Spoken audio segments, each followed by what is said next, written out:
हिंदू धर्म रीति रिवाजों के अनुसार भगवान शिव जी की शिवलिंग रूप में पूजा क्यों करी जाती है, कहाँ से वे शिवलिंग आया और कहाँ से शिवलिंग का जन्म हुआ था, जिसे कि आज भी हिंदू धर्म के लोग शिवलिंग के रूप में पूजा जाने लगा और उनपे जल फूल बेल के पत्ते चढ़ाते क्यों है। अगर आप नहीं जानते तो हम आपको यह वीडियो के माध्यम से आपको बताते हैं। नमस्कार मित्रों, आप सभी का आपके अपने YouTube चैनल विष्णु कथा में स्वागत है। पुराणों के अनुसार शिवलिंग से जुड़ी कई मान्यताएं प्रचलित हैं जो हमें आज भी हैरान कर देती हैं। उनमें से एक पौराणिक कथा में यह बताया गया है कि भगवान शिव का लिंग कटकर पृथ्वी पर गिरा था। तब से ही हिंदू धर्म में शिवलिंग की पूजा शुरू हुई थी और भगवान शिव के लिंग के रूप में पूजा पाठ करने लगे और शिवलिंग में जल दूध चढ़ाने पर वह सभी भक्तों की मनोकामना पूर्ण करते हैं। इस विषय में विस्तार से बताया गया है। इन पुराणों में यह भी बताया गया है कि एक ऋषि के कारण भगवान शिव का लिंग कटकर धरती पर गिर गया था।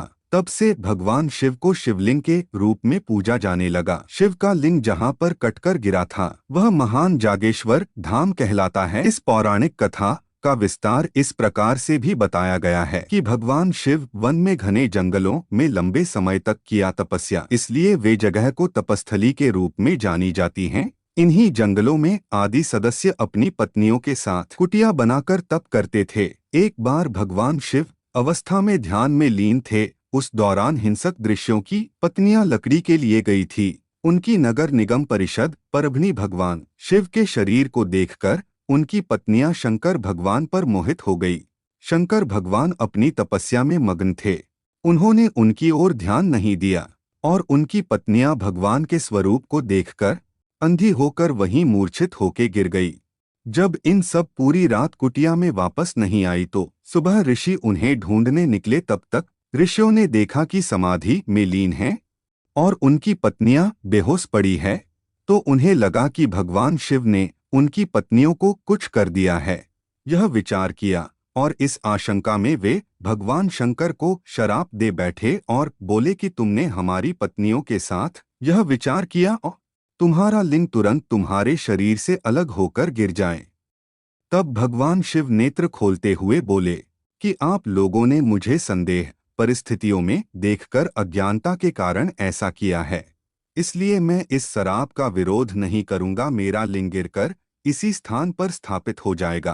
तुम सभी दृश्यों को आकाश में तारों के साथ अनंत काल तक लटके रहोगे। लिंग कटकर अलग होते ही पूरे संसार में कोहराम मचने लगा। ऋषिमुनि ने संसार को इस शिवलिंग से बचने के लिए शिष्यों को मां पार्वती की उपासना करने के लिए कहा। ऋषि जानते थे इस क्रोध को पार्वती ही धारण कर सकती है। शिव पार्वती की उपासना की और मां पार्वती ने योनि रूप में प्रकट होकर शिव के लिंग को धारण किया। इस प्रकार यह शिवलिंग की स्थापना हो गई। तब से शिवलिंग की पूजा पाठ करना आरंभ हो गया।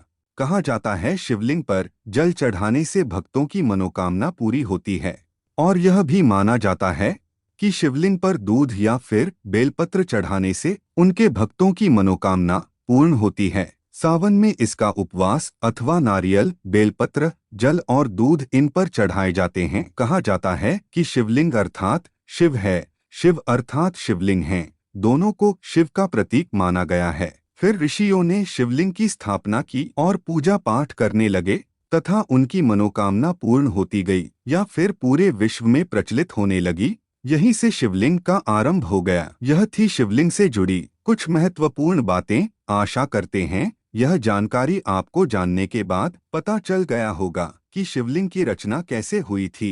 अब आपसे विदा लेते हैं। इस वीडियो को लाइक करें। चैनल में नए हैं तो चैनल को सब्सक्राइब करें और कमेंट में हर हर महादेव अवश्य लिखें। मिलते हैं अगले वीडियो में। धन्यवाद।